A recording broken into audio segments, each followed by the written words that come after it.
Hi అండి, నమస్తే. Welcome to Vijji's world.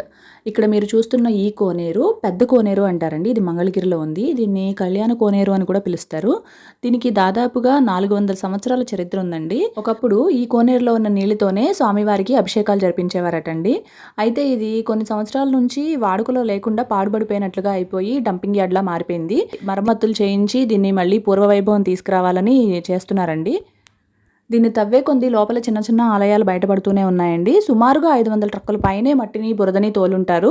అంతేకాకుండా నీటిని కూడా ఎప్పటికప్పుడు బయటకు పెట్టేస్తున్నారు. అయితే లోపల నుంచి ఊరుతూనే ఉన్నాయండి. లక్ష్మీ నరసింహస్వామి ఆలయంలో తూర్పు రాజగోపురానికి ఈ కోనేరుకి సంబంధం ఉందని చెప్తూ ఉంటారండి. అయితే ఆ తూర్పు రాజగోపురం కొంచెం పక్కగా ఒరిగినప్పుడు ఈ కోనేరుని తవ్వించారట. ఆ తర్వాత అదంతా కూడా సెట్ అయిందని చెప్తున్నారు. మీలో ఇంకా ఎవరికైనా ఈ కోనేరు గురించి ఇంకా డీటెయిల్స్ తెలిస్తే కామెంట్స్లో చెప్పండి. వీడియో లైక్ చేసేయండి. అలానే దీనికి సంబంధించి ఫుల్ వీడియో చూడాలనుకుంటే టైటిల్ మీద క్లిక్ చేయండి. డైరెక్ట్గా ఫుల్ వీడియోలోకి వెళ్ళిపోతారు.